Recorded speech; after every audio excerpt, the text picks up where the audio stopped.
The city glittered beneath the rain. From up here, 40 stories above the streets, it almost looked beautiful. The poverty disappeared, the crime disappeared, the desperation disappeared. All the ugly parts of life became tiny lights shining against the darkness.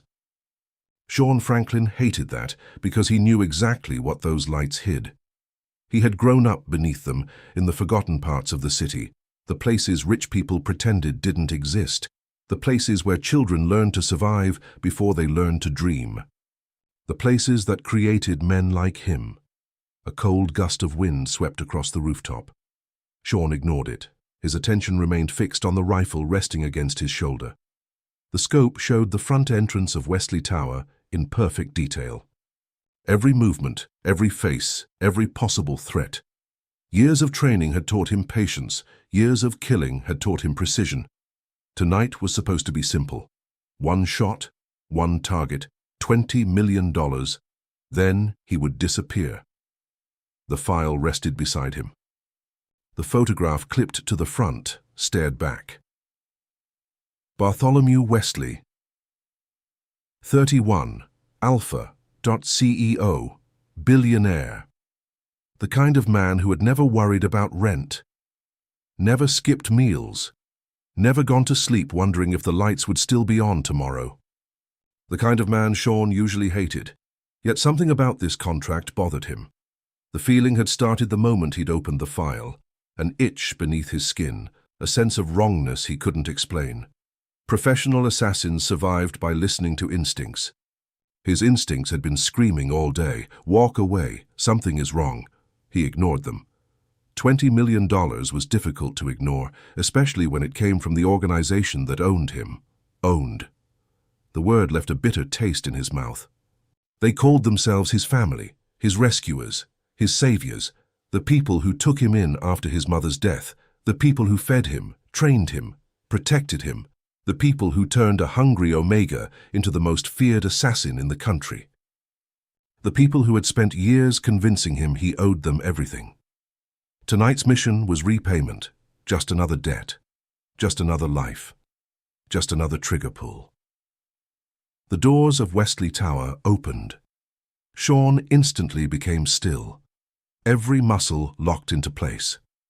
Executives emerged first, then security, then bodyguards, the familiar rhythm of protection surrounding a wealthy alpha. And finally, him. Bartholomew Wesley stepped outside. The world stopped. At first, Shawn didn't understand why. He had seen attractive men before. Powerful men, dangerous men. None of that explained the sudden pressure in his chest. Bartholomew stood beneath the glow of the building lights, black hair swept neatly away from his face, broad shoulders stretching the fabric of his expensive suit. Confident, composed, strong. Yet somehow there was something lonely about him, something achingly familiar. Shawn frowned. Why? Why did he feel familiar? He had never met this man. He would remember. Then the wind shifted. Everything changed. The scent hit him like a physical blow. Cedarwood amber, fresh rain on warm earth, the smell of crackling fireplaces during winter storms, the smell of safety, the smell of home. Shawn gasped. His entire body seized. The rifle slipped from his fingers and clattered against the rooftop. His Omega instincts erupted with violent force. Years of suppressants, years of training, years spent controlling every instinct. Gone. In an instant. His heart slammed against his ribs. His breathing became ragged. His skin felt too tight, too sensitive. Every nerve ending screamed, "No, no, no, no, no, not now. Not here. Not him." The realization hit him so hard his vision blurred. Mate. The word echoed through his head. Mate. His mate. The man he had been sent to kill. A broken laugh escaped his throat. Of course fate would do this to him. After years of loneliness, after years of believing nobody would ever choose him, after years of blood and violence, his mate turned out to be a target, a billionaire, an alpha, someone completely beyond his reach. Cruel. It felt cruel. Far below, Bartholomew suddenly froze. The Alpha stopped mid-step. His bodyguards continued walking before realizing he wasn't moving. Shawn watched confusion cross Bartholomew's face, then surprise, then shock, then something deeper. Recognition. Impossible recognition. Slowly Bartholomew turned. His gaze traveled upward, up the side of the building, up the rooftop, directly toward Shawn. Hundreds of feet separated them, yet when their eyes met, it felt like the distance disappeared. The bond snapped into place. Shawn felt it. A sudden, invisible connection. A thread stretching between their hearts. Bartholomew felt it too. Shawn could see it in his expression. The Alpha's eyes widened. His lips parted. The world disappeared around them. For one impossible moment, it felt as though they were the only two people alive. Then terror slammed into Shawn because mates were supposed to protect each other, not murder each other. Shawn turned and ran. For the first time in his career, he abandoned a mission. For the first time in his life, he was terrified of what came next. Not because he had failed, because he had succeeded. He had found the one person fate intended for him, and he had found him through the crosshairs of a rifle. Before we jump back into the story, I have a question for you. Have you ever met someone who changed your life, only to lose touch with them? If so, tell me your story in the comments. I read every single one, and I love hearing your experiences. If you're enjoying Shawn and Bartholomew's journey, don't forget to like this video and subscribe so you don't miss what's coming next. Also, did you expect Shawn's target to turn out to be his fated mate? Let me know below. And before we continue, tell me where you're watching from. I always enjoy seeing how far these stories reach around the world. Now let's get back to Shawn and Bartholomew's story and see where their journey takes them next. 3 hours later, Shawn stood outside his apartment door. His hands were still shaking. That alone irritated him. He wasn't someone who shook, not after years of training, not after years of bloodshed, not after all the things he'd seen and done. Yet every time he closed his eyes, he saw the same thing, blue eyes lifting toward him from the street below. The exact moment the mate bond snapped into place. The exact moment his entire life stopped making sense. Shawn exhaled slowly. He needed a plan. A plan was good. A plan meant control. A plan meant he could ignore the fact that every instinct inside him was screaming for someone he'd only met through a rifle scope. The key slid into the lock. The door opened, and every plan vanished. Cedarwood. Amber, port, rain-soaked earth. The scent hit him so hard, his knees nearly buckled. His Omega instincts surged immediately. Home, mate, safe. The reactions made him furious. He hadn't survived this long by trusting instincts. He survived because he questioned everything. Every person, every situation, every weakness. His hand moved automatically. The knife appeared in his grip. Shawn stepped silently into the apartment. The scent grew stronger. Every room carried traces of it. The kitchen, the hallway, the living room. Every corner had been claimed. His pulse quickened. Only one person smelled like that. Only one. Standing beside the living room window was Bartholomew Wesley. The billionaire Alpha slowly turned. Their eyes met. The room instantly felt too small. Bartholomew looked just as overwhelmed as Shawn felt. His expensive suit jacket had been removed. His tie loosened.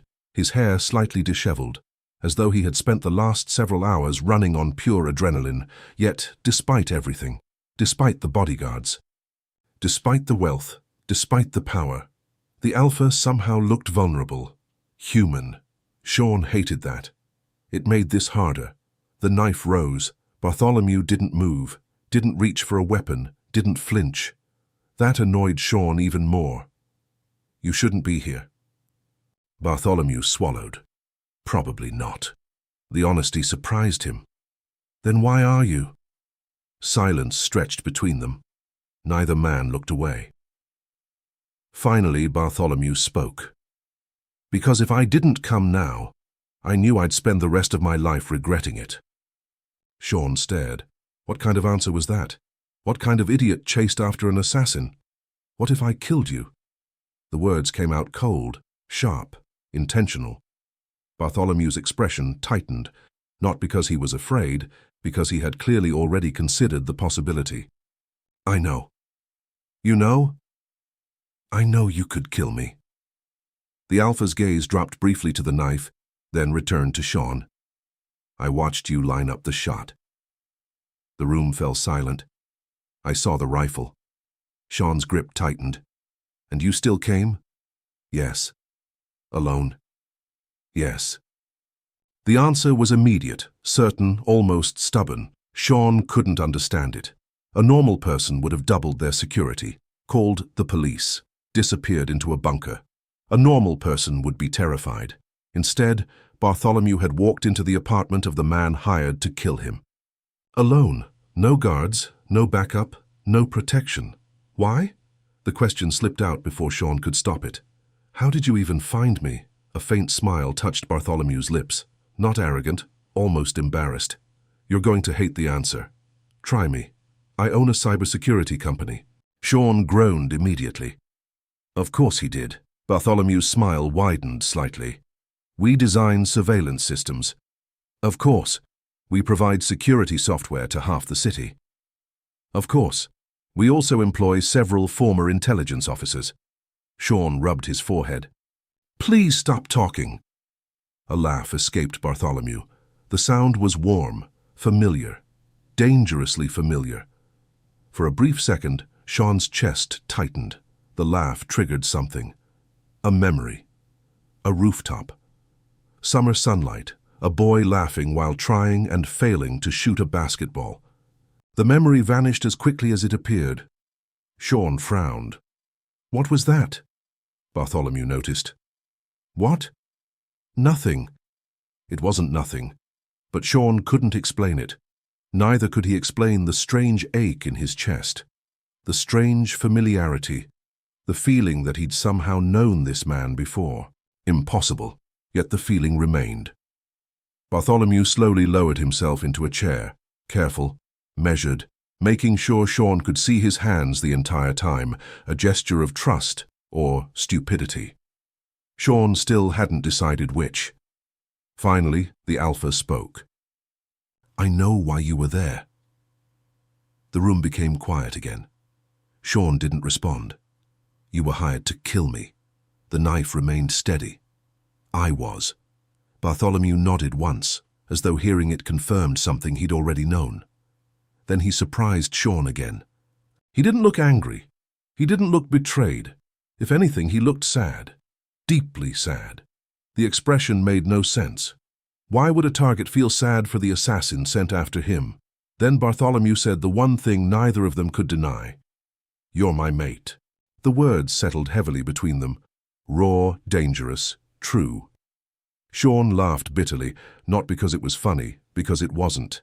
It was cruel. The universe had an unbelievable sense of humor, a lonely Omega assassin, a billionaire alpha, a contract worth $20 million. And somehow, fate had decided they belonged together. Do you know what's funny? Shawn asked quietly. Bartholomew shook his head. I've spent my entire life believing nobody would ever choose me.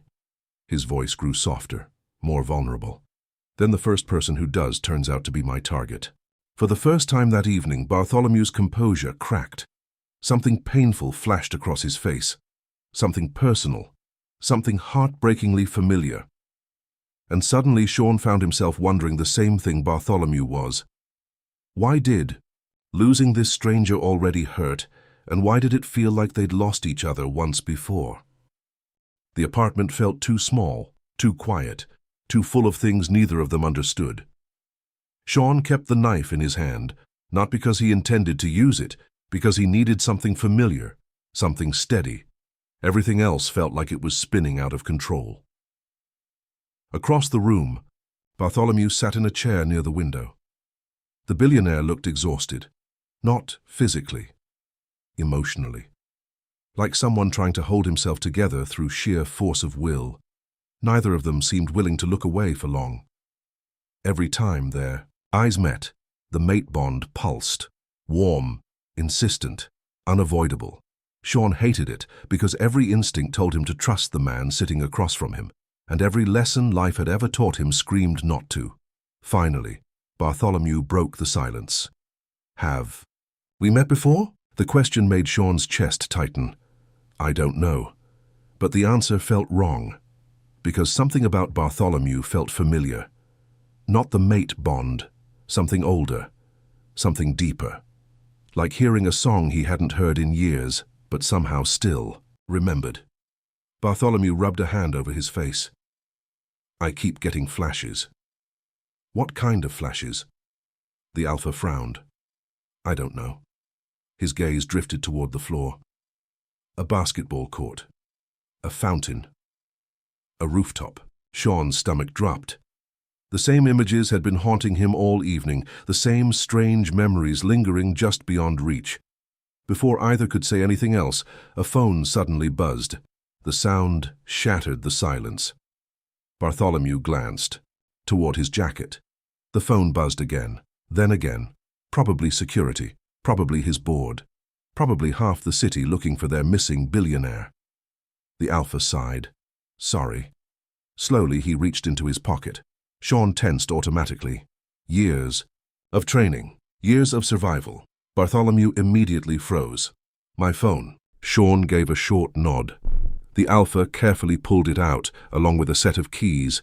The keys slipped from his grasp. They landed on the table with a metallic clink. Bartholomew glanced at the screen. 23 missed calls. He cursed softly, then silenced the phone. When he looked back up, Shawn was staring, not at him, at the keys, specifically, the keychain attached to them. Bartholomew followed his gaze. A worn metal basketball dangled from the ring. Old, scratched, cheap, completely out of place among the expensive car keys. The Alpha frowned. What? Shawn didn't answer. His face had gone pale. The knife lowered slightly. His breathing became uneven. Bartholomew had spent years negotiating billion-dollar deals. Reading people was practically second nature, whatever Shawn was feeling. Was huge. What is it? Still no answer. Slowly. Very slowly. Shawn reached into his wallet. His movements looked shaky, almost hesitant, as if he was afraid of what he might find. Then he pulled something out. Bartholomew's breath caught. Another basketball keychain. Identical, the same shape, the same size, the same faded paint. Even some of the scratches looked familiar. The room fell silent. Neither man moved, neither breathed. The world seemed to narrow until nothing existed except the two keychains sitting a few feet apart. No, Bartholomew whispered. His heart started pounding. Impossible. Absolutely impossible. Where did you get that? Shawn stared at the keychains. His voice came out rough. An arcade. Bartholomew's pulse spiked. What? When I was 12. The Alpha felt. The blood drained from his face. An image exploded into his mind. A broken arcade machine. Bright flashing lights. A summer afternoon. Two boys laughing so hard their stomachs hurt. The basketball shooting game. Winning the grand prize. Two matching keychains. One. For each of them, his hands began to shake. No! Shawn looked up. Their eyes met, and suddenly neither of them looked like grown men anymore. They looked like two lost children. Two children who had spent years searching for something they couldn't name. Bartholomew pushed himself to his feet. His voice cracked. Shaw? The nickname slipped out before he could stop it. The room went completely silent. Shawn froze. Nobody called him that. Nobody. Not for almost 20 years. Not since a fountain, a basketball court, a rooftop, a smiling boy with messy black hair, a rich kid sneaking away from home, a best friend, a promise. The memories crashed into him all at once. His eyes widened. Bart. Bartholomew stopped breathing. The nickname hit him like a punch to the chest, because only one person had ever called him that. Only one. For a long moment, neither spoke. Then Bartholomew laughed, a broken sound, half sob, half disbelief. Oh my God. His eyes filled with tears. Shaw. The way he said it. The same way he had 20 years ago. Like it was the most natural thing in the world. Shawn felt something inside him break. Not painfully. Not completely. Just enough to let the grief out. All those years. All that anger. All that hurt. He'd spent nearly 2 decades believing Bart left him behind, believing he'd been forgotten, believing he'd never mattered. Yet here stood one of the richest men in the country carrying a cheap metal keychain worth maybe $5 for 20 years because it reminded him of a boy from the slums, because it reminded him of Shawn, and suddenly the mate bond wasn't the thing making Shawn's chest ache. It was the realization that Bart had remembered him all along. For a long moment neither of them moved, neither spoke. The apartment was completely silent except for the distant hum of traffic outside. Bart, Shaw. Names that hadn't been spoken aloud in almost 20 years, names that belonged to another life, a better life. Simpler life. Shawn felt his knees weaken, not because of the mate bond, because suddenly he was 12 years old again, waiting beside a fountain, waiting for a friend who never came. Bart looked just as shaken. His blue eyes never left Shawn's face. If he was afraid he'd disappear. As if he was afraid this was some cruel dream. Finally, Shawn laughed, a short, bitter sound. "I waited for you." Bart's face crumpled. The words clearly hurt. Shawn looked away. The old pain he'd buried years ago suddenly felt fresh, raw. "I kept going back." His voice grew quieter. "Every Saturday."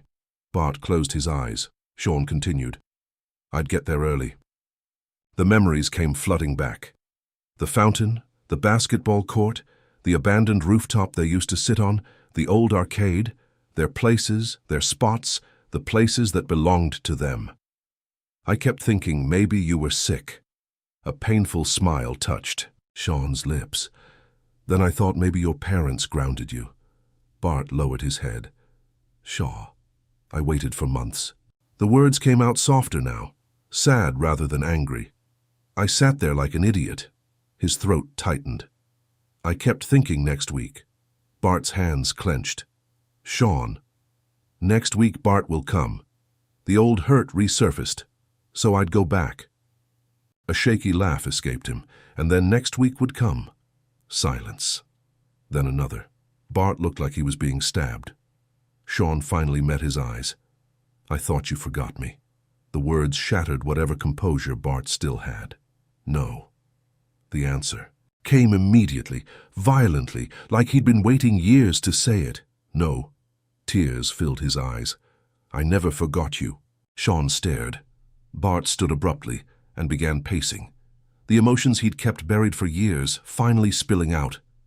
"I tried." His voice cracked. "I tried so hard." Shawn's breath caught. "My father found out." Bart ran a hand through his hair. He hated that I was sneaking out. The alpha laughed bitterly. He hated the slums. His jaw tightened. He hated that I was spending time there. Understanding slowly began settling over Shawn. Bart continued pacing. "Security doubled." His voice was filled with frustration even now. "They put guards outside my room." Shawn blinked. "What?" "They treated me like a prisoner." Bart laughed humorlessly. "They monitored my phone. They followed me everywhere. They even changed my school schedule." The realization hit Shawn. Bart hadn't left. He'd been trapped. "I snuck out twice." Bart smiled sadly. "The first time they caught me before I got halfway there." Shawn listened, quietly. "The second time I actually made it." Hope flashed briefly across Bart's face, then vanished. "I got to the fountain." Shawn froze. "What?" Bart nodded. "I made it." His voice became barely above a whisper. "I got there." The room went silent. "But you weren't there." Shawn's heart stopped. "What?" Bart swallowed. "I waited all day." The world tilted. Shawn searched his memory, then remembered. That day. The day he'd been forced to work for a local shop owner carrying boxes, the one Saturday. He couldn't go, The one Saturday. Bart laughed softly, a broken laugh. I thought you gave up. Neither man spoke. The realization was devastating. One missed day, 20 years disappeared. Shawn sat back heavily. The weight of it settled over him. All those years, all that loneliness, all that grief, because of one missed day, one misunderstanding, one twist of fate. Bart slowly sank back into his chair. His eyes remained fixed on Shawn. You know what's stupid? Shawn looked up. What? I never stopped looking. The words landed heavily. Bart smiled sadly. I'd see someone with silver hair and think maybe. Shawn's chest tightened. I'd walk through a crowd and think maybe. The Alpha looked down at the keychain. I kept hoping. His voice softened. Even when I knew it was impossible.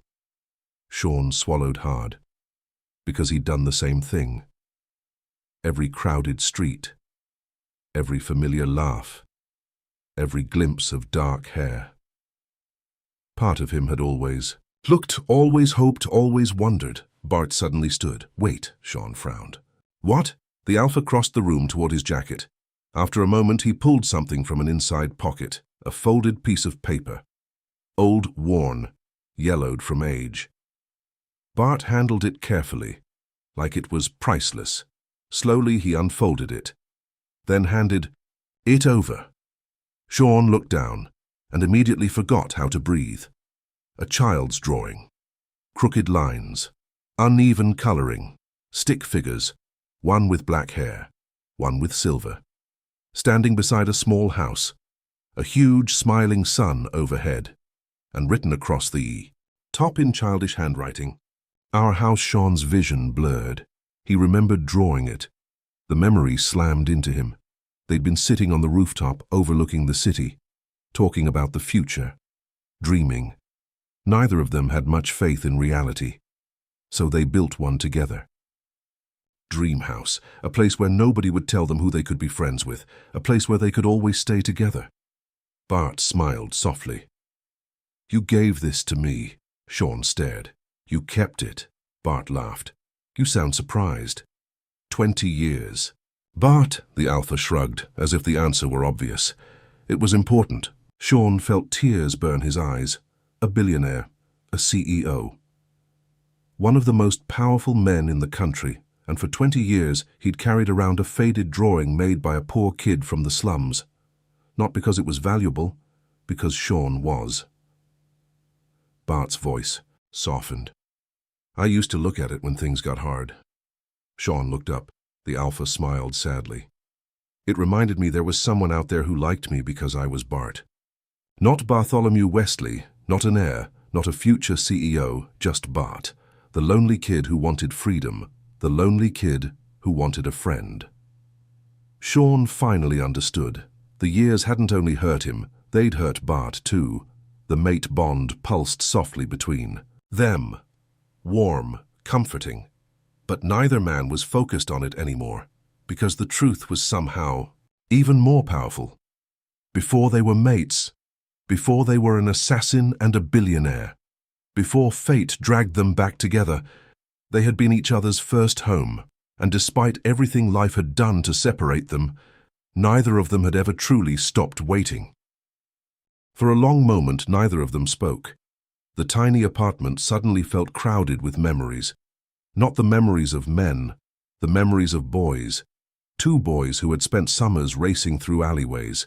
Two boys who had dreamed about futures neither of them had. Two boys who had never gotten the chance to say goodbye. Bartholomew still held the faded drawing. Shawn still held the basketball keychain.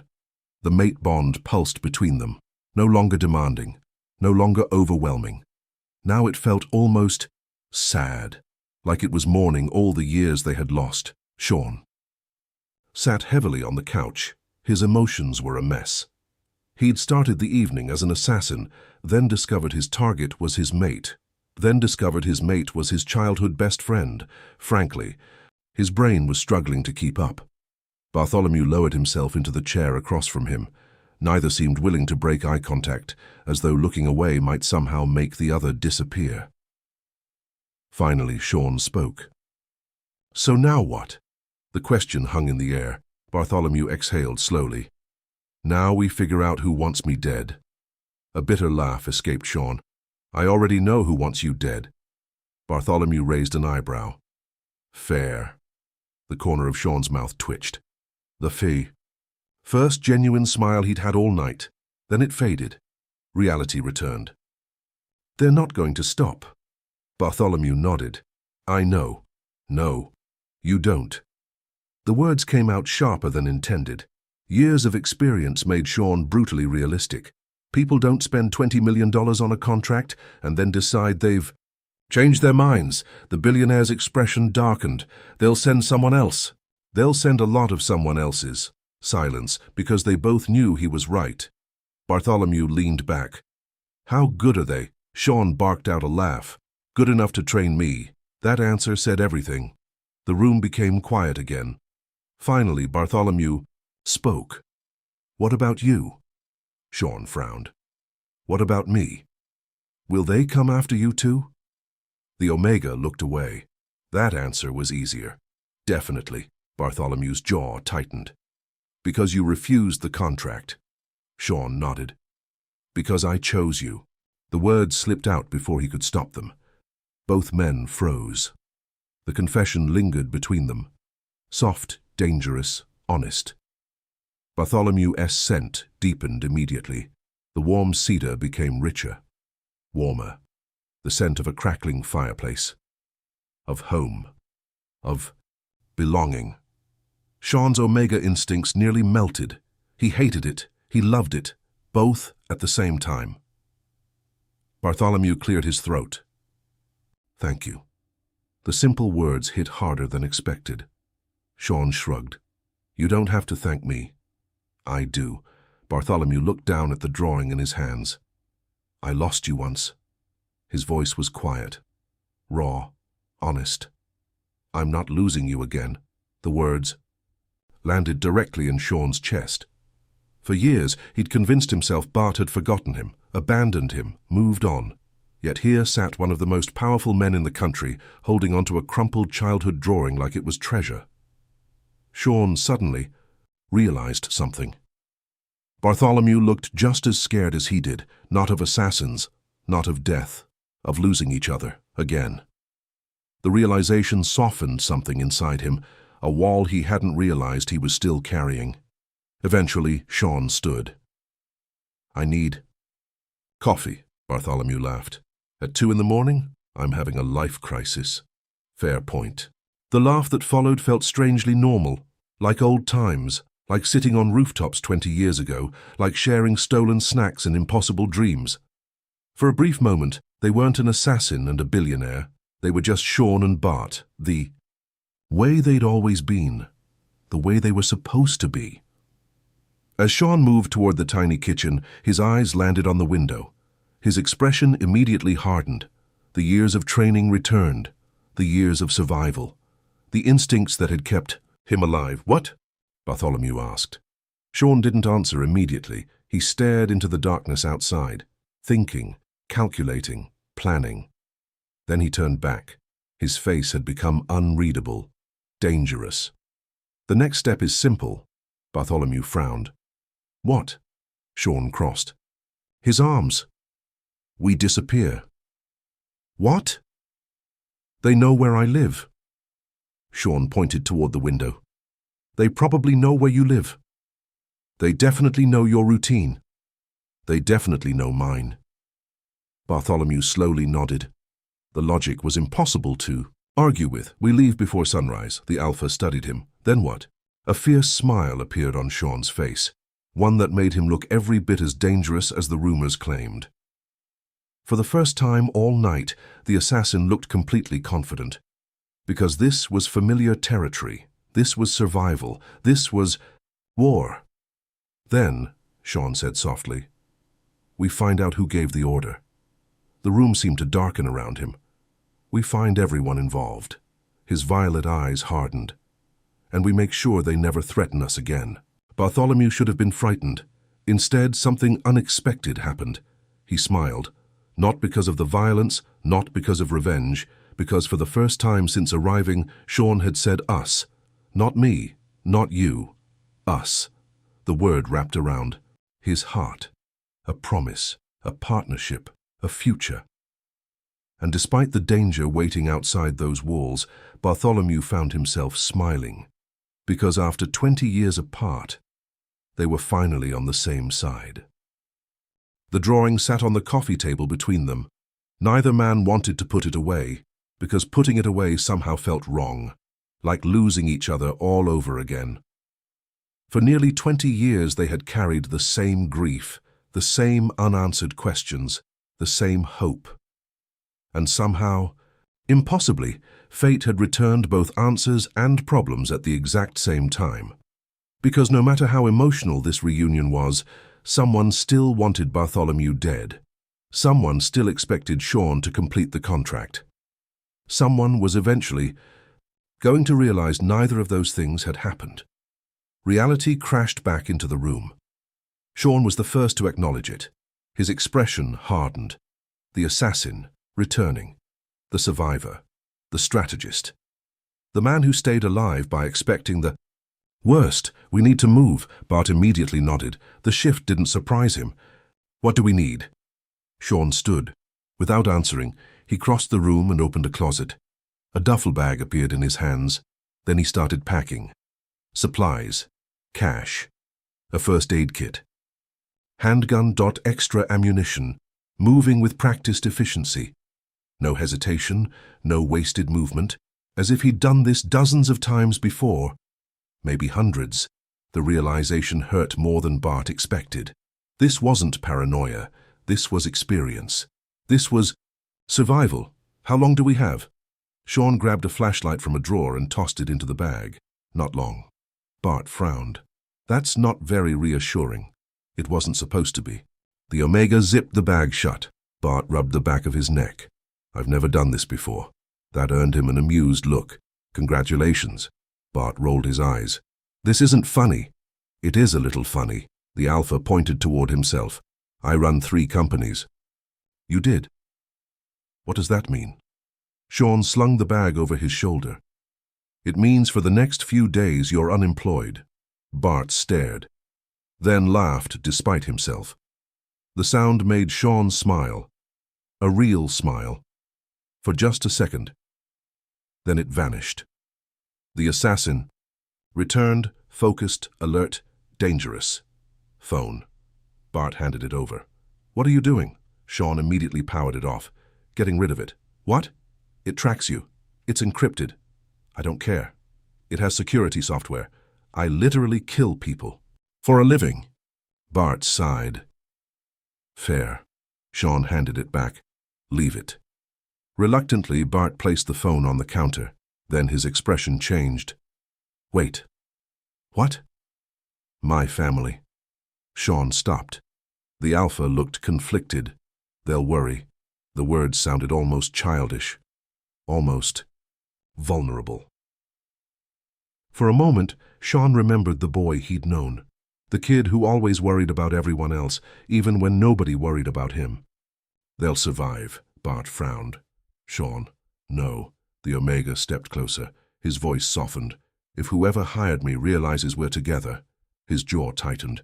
They'll use anyone they can reach. The reality settled heavily between them. Bart's family. His employees. His friends. Everyone suddenly became a potential target. The Alpha slowly nodded. You're right. I know. For a second neither spoke. Then Bart smiled slightly. You know, that confidence is incredibly annoying. The corner of Shawn's mouth twitched. So I've been told. The smile faded. A different concern appeared, one that had been bothering Bart since the rooftop. Why me? Shawn paused. What? Why do they want me dead? The room became quiet. The Omega looked away, thinking, calculating. Then he made a decision. They're scared. Bart frowned. Of me? Of what you found? The billionaire immediately understood. The trafficking investigation, the missing funds, the shell corporations, The evidence, the truth. His expression darkened. You know about that, Shawn nodded. They gave me your file. Bart sat down heavily. The realization hit him. This wasn't random. This wasn't business. This was war. Shawn crouched beside the coffee table, pulling a folded document from his bag. Bart immediately recognized his own photograph, his contract file. The one used to order his death. The Alpha stared, then frowned. What's that symbol? Shawn looked down, his expression instantly hardened. Bart noticed. You know it. The Omega nodded slowly. Unfortunately, the symbol was stamped across the bottom corner, a silver wolf. Elegant, simple, deadly. Bart's stomach dropped. Who are they? Shawn's eyes darkened. The people who made me. The room became silent. For the first time that night, genuine fear crossed Bart's face. Not because of the symbol, because of Shawn's reaction to it. The Omega looked like a man staring at a ghost. They're called Silver Fang. The name sounded wrong. Predatory. Dangerous. Bart swallowed. And they trained you? A humorless laugh escaped Shawn. Raised me. The words hit differently. Raised, not trained. Raised. The implication made Bart's stomach twist. Shawn leaned back against the couch, his eyes fixed on the wolf emblem. I thought they saved me. His voice was quieter now. They told me they were my family. The bitterness underneath those words was impossible to miss. Bart understood immediately. Betrayal, the deepest kind. The kind that came from people you trusted. The kind that changed you forever. For the first time all night, Bart didn't hesitate, didn't question, didn't doubt. Instead, he stood beside Shawn. The same way he used to stand beside him on basketball courts and rooftops 20 years ago. Different lives, different circumstances, same choice. Together, Shawn looked at him, really looked at him. His childhood best friend, his mate, the one person he'd never truly forgotten. A small smile appeared. This one softer, warmer, together. The old apartment was abandoned before sunrise. Shawn insisted on it. No lights, no phones, no digital trail, no mistakes. By the time the city began waking up, they were already 2 counties away. Bart sat in the passenger seat of an aging black SUV Shawn had acquired through channels he wisely chose not to ask about. Rain tapped softly against the windshield. The road stretched endlessly ahead. And for the first time in his life, Bartholomew Reeves wasn't heading toward a board meeting. He wasn't answering emails. He wasn't negotiating billion-dollar deals. He wasn't being driven around by security. He was running with an assassin, his mate. Bart found himself staring. Those hands had once thrown basketballs beside him, once helped him climb fences, once shared candy and comic books on a fountain in the middle of the city. Now those same hands could kill a man in seconds. The contrast hurt, because underneath all of it, Shawn was still Shawn, the boy he'd missed every day. As if sensing his stare, Shawn glanced over. What? Bart smiled. Nothing.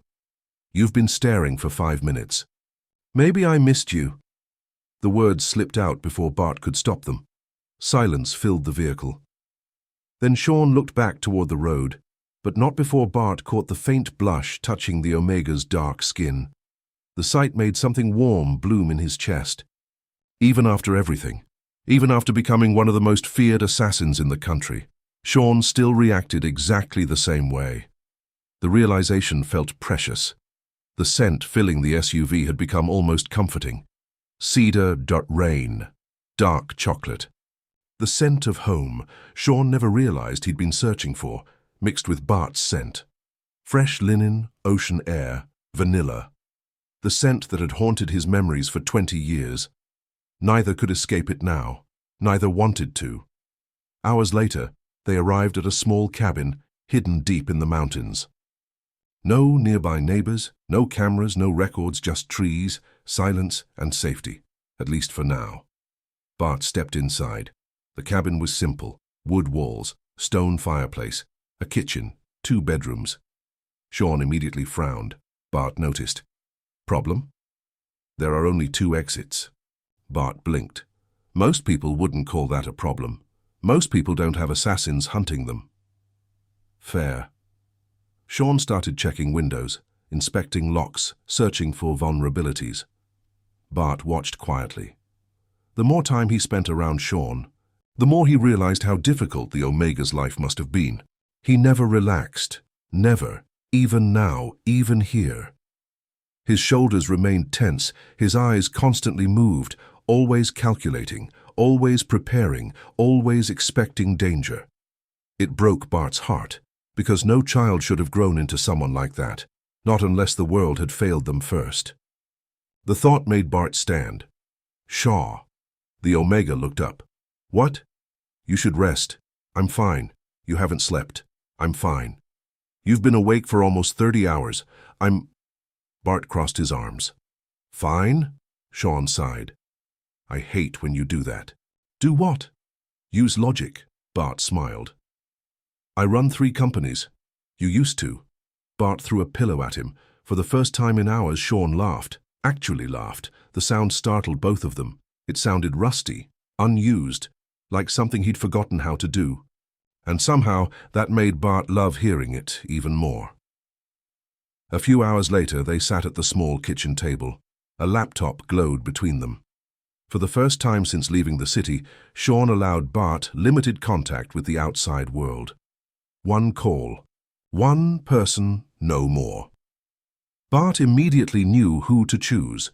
Grace Morgan, his executive vice president, the woman who had worked beside him for nearly 10 years, the only person he trusted completely. Shawn monitored the encrypted connection while Bart made the call. The screen flickered. Grace appeared. Her blonde hair was a mess. Dark circles sat beneath her eyes, and she looked furious. The second she saw Bart, she exploded. You are an idiot, Bart winced. Hello to you too. Do you have any idea what kind of chaos you've caused? Some. Your family thinks you're dead. That's dramatic. You disappeared after multiple assassination attempts. Bart paused. Okay, that's fair. Grace pointed at the screen. You have 20 seconds before I start screaming again. Bart smiled. The familiarity felt good, normal, human. I need you to run the companies. Grace blinked, then laughed, then realized he was serious. You can't be serious. I am. How long? I don't know. That answer immediately erased her amusement. Her expression hardened. How bad is this? Bart looked toward Shawn. The Omega sat silently nearby, watching, listening, protecting. Bart's chest tightened. Worse than I thought. Grace followed his gaze. Her eyes narrowed. Who's that? Bart smiled. For the first time in years. A genuine smile. My future. Grace stared. Then immediately sat upright. Oh my God. Bart laughed, not helping. Grace leaned closer to the screen. Wait. Her eyes widened. Is that why you look happy? Bart froze, because she was right. He looked exhausted, bruised, wanted, hunted, yet somehow happier than he'd been in years. Even Shawn noticed. The Omega immediately looked away, ears turning slightly red. Grace gasped. Oh my God, he's blushing. The call ended 30 seconds later after Shawn disconnected it. Bart laughed for nearly 5 minutes. Shawn tried to remain serious. Failed. Spectacularly. Bart pointed accusingly. You smiled. I did not. You absolutely smiled. I was mocking you. You were smiling. I wasn't. You like me. Shawn groaned. Bart laughed harder. The sound filled the cabin. Bright. Warm. Alive. And Shawn found himself staring again. The same way he'd stared as a child. The same way he'd stared from rooftops. The same way he'd stared through rifle scopes before realizing Bart was his mate. Because Bart had always been sunlight, even now, even here, even while hiding from killers. Somehow he still found reasons to laugh, and Shawn loved him for it. The realization hit like a bullet, not sudden, not shocking, just undeniable. He loved him. He had loved him before he knew what love was, loved him when they were boys, loved him when he searched the fountain for years. Loved him when he thought he'd lost him forever, loved him when he stood on that rooftop with a rifle aimed at his heart, loved him now. The realization should have frightened him. Instead, it felt like coming home. That night, Shawn finally started digging into the contract. Really digging. The cabin became silent, except for the clicking of keys. Files appeared. Records, bank accounts, communications, dead drops, encrypted messages. Shawn moved through them with frightening efficiency. Years of assassin training, years of covert operations, years of learning how powerful people hid their crimes. Bart watched from the couch. At some point, he fell asleep. The sound of typing became distant, comforting, safe. For the first time in weeks, he slept peacefully. When he woke up, sunlight filled the cabin. And Shawn looked furious. The Omega hadn't slept. Not even for a minute. Bart immediately knew something was wrong. What happened? Shawn slowly turned the laptop around. Bart's stomach dropped. The screen displayed dozens of photographs, politicians, executives, law enforcement officials, judges, powerful people, connected by lines, transactions, meetings, payments. And right in the center sat a familiar face. Bart felt sick. No, Shawn's expression remained grim. I checked it 6 times. No. The Alpha stared at the image.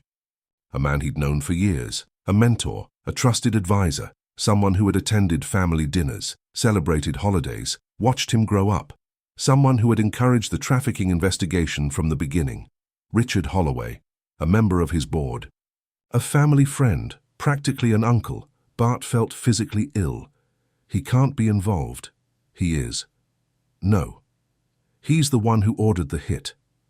Silence filled the room. Bart stared, unable to process it, unable to breathe, unable to understand, because betrayal from strangers hurt. But betrayal from family, that destroyed people, and Richard had been family. Shawn stood and crossed the room, slowly, carefully, then crouched beside Bart's chair. The way someone approaches an injured animal, not forcing, not pushing, just present. Bart looked at him, eyes shining, voice breaking. Why? Shawn's answer came quietly. Because you got too close. Bart lowered his head. The pain was immediate, sharp, personal, everything he'd uncovered. The trafficking network, the shell corporations, the missing children. Richard had been protecting all of it, for years. And when Bart started exposing the truth, Richard chose murder. Shawn's hand slowly covered his. Warm, steady, real. The mate bond pulsed between them. Strong, comforting, a promise. Not spoken, felt. You are not alone. Bart squeezed his hand tightly, then slowly lifted his head. The heartbreak remained, but something else appeared underneath it. Determination, anger, purpose. Richard had tried to kill him. Silver Fang had tried to use Shawn. And neither realized the mistake they had made, because they hadn't just targeted a billionaire or an assassin. They had targeted 2 mates who had spent 20 years fighting their way back to each other. And now they were fighting together. What's the next step? Bart asked. For the first time since discovering the truth, Shawn smiled. Cold, dangerous, assassin-like. We burn their entire operation to the ground. And beside him, Bart smiled too. Because for the first time since the assassination attempt, they finally knew who the enemy was. That night, Bart fell asleep on the couch, the laptop still open beside him, one hand resting on Shawn's old basketball keychain, the other clutching the childhood drawing. Shawn found him there hours later, sleeping peacefully, for the first time since they'd reunited. The sight stopped him cold. No one had ever looked peaceful around Shawn. People feared him, respected him, used him, but no one trusted him enough to sleep beside him, except Bart. Slowly, Shawn knelt beside the couch, carefully moving a strand of dark hair away from Bart's forehead. His fingers lingered, just for a moment. Bart shifted slightly in his sleep, instinctively moving closer, drawn by scent, drawn by bond, drawn by Shawn. The Omega's chest tightened painfully, because after everything they'd survived, Bart still reached for him, even unconsciously. especially unconsciously. Unable to resist, Shawn pulled a blanket over him, then sat on the floor beside the couch, continuing his investigation, keeping watch, protecting him.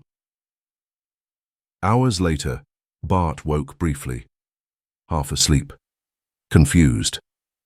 Finding Shawn sitting beside him, still awake, still working, still guarding him. Without thinking, Bart reached down and tangled their fingers together. Shawn looked up. Surprised, Bart's eyes were already drifting shut again. "Come to bed eventually," he murmured. The simple concern hit harder than any bullet ever had. A few seconds later, Bart was asleep again, still holding Shawn's hand, and for the first time in years, the assassin smiled, a real smile, one no one else was there to see, except the mate who trusted him enough to sleep, and the bond that had finally brought them back together. The next 3 days were spent preparing for war, not the kind fought with armies, the kind fought with secrets, evidence, money, information, the kind of war powerful people believed they could never lose. By day, Shawn dug through Silver Fang's records. By night, he sat beside Bart at the cabin table while they mapped connections between Richard Holloway, the trafficking ring, and the assassin organization. The list grew longer every hour. Politicians, judges, corporate executives, men with smiling public faces and blood on their hands. The deeper they looked, the uglier it became, and the angrier Bart became. They were using company shipments. Bart stared at the screen, his jaw clenched, his eyes dark. "My company?" Shawn looked up. "You didn't know. I should have. You couldn't have. I signed some of these approvals. You signed what you were shown." Bart stood abruptly, frustration rolling off him. Guilt, self-loathing, anger. Shawn could smell it all. The Alpha's scent had changed. The comforting vanilla and ocean air now carried the sharp bitterness of stress. Shawn hated it, because he remembered another version of Bart, the boy who laughed too loudly, the boy who shared everything, the boy who believed people were good. Richard had taken advantage of that, and now Bart was blaming himself. Slowly, Shawn stood, crossed the room, then placed both hands on Bart's shoulders. The Alpha froze. Immediately, every instinct focusing on the Omega. "Look at me," Bart did, blue eyes meeting purple. "You didn't do this!" Bart opened his mouth. Shawn squeezed his shoulders, harder. "You hear me?" Bart looked away. Shawn stepped closer. "No." The Alpha's eyes returned to him. "You don't get to carry their crimes." The words landed heavily because Shawn knew something about guilt. Something about carrying burdens that weren't yours. For a long moment, neither spoke. Then Bart nodded, slowly, reluctantly. But he nodded. Okay. The tension eased, only slightly. But enough. Enough for Shawn to breathe easier. Enough for Bart's scent to soften. Enough for both of them to remember they weren't alone anymore. That evening they sat on the cabin porch. The mountains stretched endlessly around them. Stars filled the sky, the first clear night since they arrived. Bart leaned back in his chair. Shawn sat beside him, close, not touching, but close enough that their scents mixed naturally, close enough that neither felt the need to move away. For several minutes, they simply enjoyed the silence. Then Bart spoke. "Do you ever think about what would have happened?" Shawn glanced over. "If we'd found each other sooner." The question lingered between them. Painful. Beautiful. Impossible. Shawn looked out toward the mountains. "I used to." Bart waited. "When I was younger." The Omega's voice softened. "I used to imagine showing up at the fountain and finding you there." Bart's chest tightened. Shawn laughed quietly, embarrassed. "I know. No." Bart smiled sadly. "I used to imagine it too." That earned his attention. The Alpha looked toward him, blue eyes shining beneath moonlight. "I kept looking." Shawn's throat tightened. Bart laughed weakly. "God, it sounds stupid now." "It doesn't. I was 16. Shawn swallowed. "I was 17. I used to skip security. The memory made Bart smile.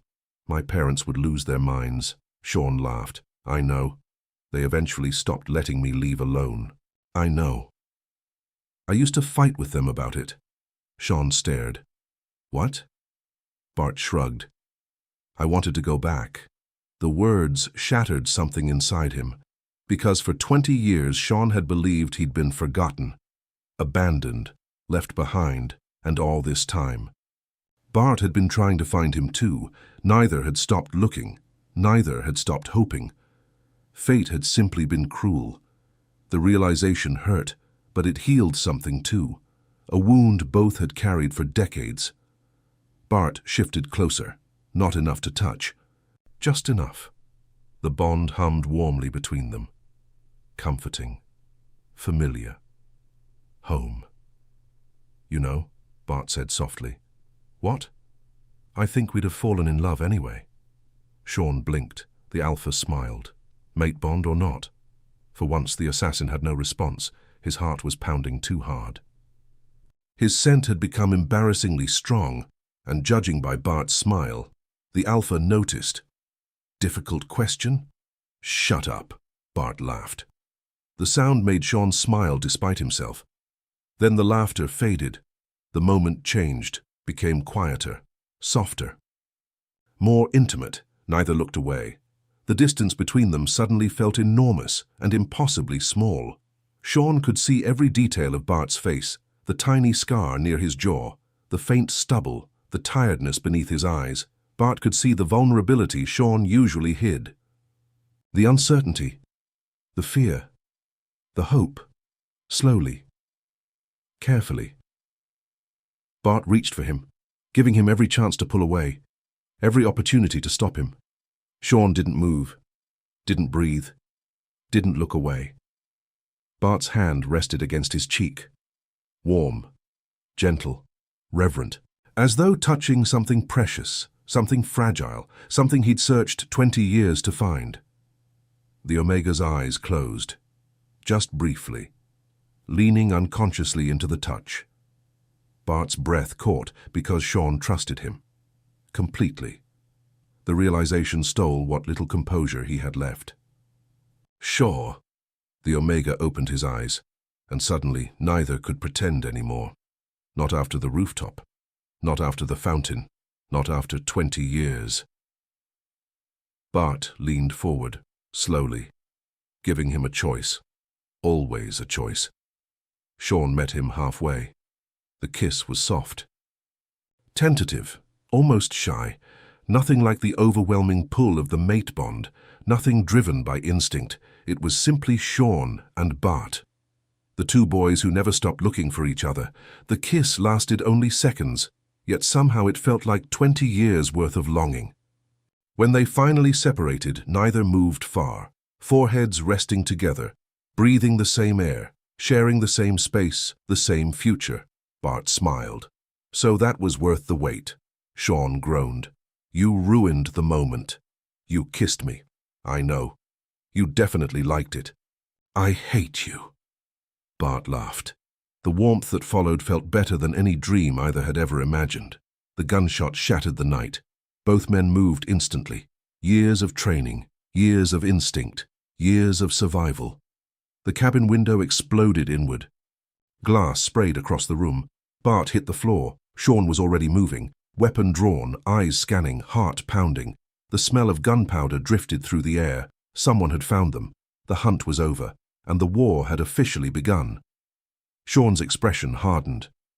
The assassin returned.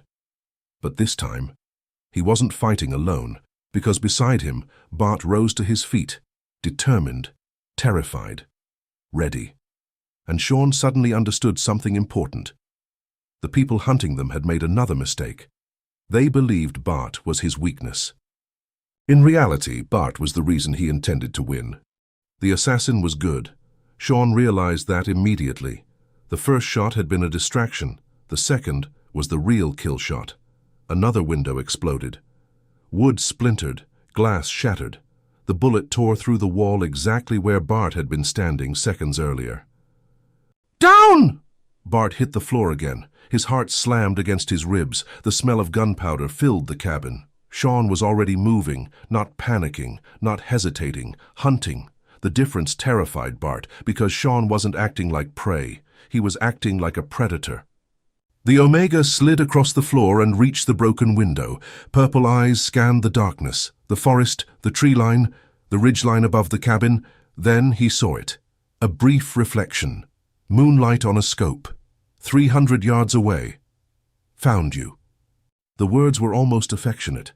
Bart wasn't sure if that made him feel better or worse. The assassin fired again. Shawn ducked. The bullet punched through the cabin wall, missing him by inches. Stay here. Bart immediately stood. No. Shawn turned. No? You keep saying stay here. Because it's safer. I'm tired of hiding. The Alpha's scent spiked. Determination, fear, anger, all mixed together. I'm helping. Shawn stared at him. Part of him wanted to argue. The larger part knew Bart was right. This wasn't temporary anymore. Bart was in the war now, whether Shawn liked it or not. Fine. Bart blinked. That's it? You have exactly one job. What? If someone gets close enough to touch you, the Omega handed him a pistol. Shoot them. Bart stared at the weapon. Then at Shawn, then back at the weapon. I was expecting a motivational speech. You got a gun. The fight lasted less than 10 minutes. The chase lasted 20. By the time Shawn returned to the cabin, he was bleeding. Not badly. A shallow cut across his shoulder. But blood, nevertheless. Bart was waiting on the porch. The second he saw Shawn, he ran forward. The Omega barely had time to react before Bart grabbed him, hands searching, checking, verifying. You're hurt. It's a scratch. You're bleeding. It's a scratch. That's literally blood, Shawn sighed. Bart looked furious, terrified, relieved, all at once. The intensity of it made Shawn's chest ache. Nobody had ever worried about him before. Not really. Not like this. Not enough to look terrified over a minor injury. The realization hit harder than the knife that had caused the cut. Shawn. The Omega looked up. Bart's voice softened. Don't do that. Do what? Scare me. The words landed heavily, because Shawn realized something. Bart wasn't afraid of the assassins. He was afraid of losing him, the same way Shawn was afraid of losing Bart. The realization lingered between them. Warm, painful, beautiful. Without thinking, Shawn reached up, brushing his knuckles against Bart's cheek. I'm okay. Bart leaned into the touch. Just slightly. Enough. Then he kissed him. Not tentative this time. Not uncertain. A little desperate. A little relieved. The kind of kiss shared by people who weren't sure they'd get another chance. When they finally separated, both were breathless. Foreheads touching, hearts racing, the mate bond pulsing warmly between them. We're leaving, Shawn said. Bart laughed softly. Way to ruin the moment. We're definitely leaving. Better. Their next safe house was hidden inside a city, ironically safer than the wilderness.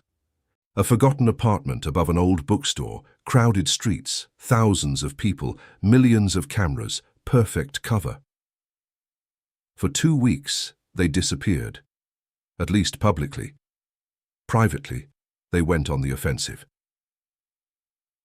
Every morning, Shawn worked through Silver Fang records. Every afternoon, Bart worked through company records. Together, they built a map, a complete picture of the corruption infecting his businesses. The results were horrifying. Entire departments had been compromised. Fake vendors, fake invoices, shell corporations. Trafficking routes hidden inside legitimate shipping operations. Richard Holloway had spent years embedding allies throughout the company, and he wasn't alone. Every name they uncovered felt like another betrayal, another person Bart had trusted. Another person who had smiled to his face while profiting from human suffering. One evening, Bart sat staring at a screen, expression blank. The scent of sadness hung around him. Shawn noticed immediately. How many? Bart didn't look up. 9. Shawn sat beside him. 9 what? 9 executives. The Alpha swallowed. 9 people I've known for years. Shawn understood, maybe better than anyone, because Silver Fang had done the same thing to him. Built fake relationships, fake loyalty, fake family, until betrayal became normal. Slowly, he reached over, taking Bart's hand. The Alpha immediately intertwined their fingers. Natural, comfortable, like they'd done it their entire lives. Maybe they should have. They fooled you. Bart shook his head. I should have seen it. No, I should have. No, the firmness surprised him. Shawn squeezed his hand. You were trying to help people. Bart looked up. You trusted people. The Omega's purple eyes softened. That's not a weakness. The word struck deeper than Shawn realized, because Bart had spent days blaming himself. Days questioning every decision, every friendship, every memory, and somehow hearing it from Shawn mattered more than hearing it from anyone else. A small smile appeared. Tired, but real. You're getting good at this. At what? Being supportive.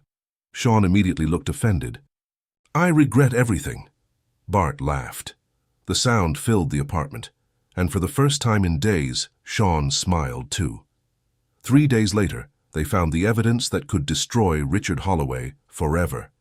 A hidden server, encrypted, protected, and connected directly to trafficking payments. Bribes, assassination contracts, everything, including the contract on Bart.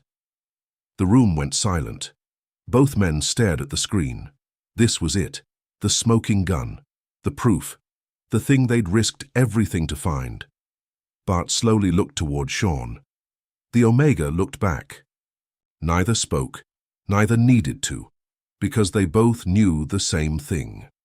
The war was about to become public, and once that happened, Richard Holloway and Silver Fang would come after them with everything they had.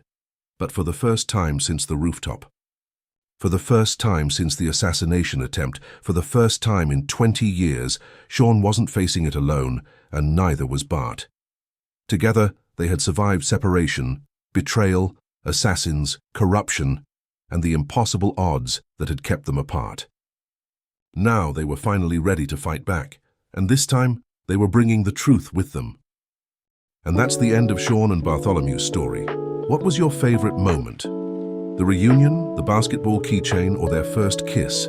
Let me know in the comments. I read every one, and if you'd like to see part 2, tell me below. Do you want to follow Shawn and Bartholomew as they continue their fight against the organization and build their life together?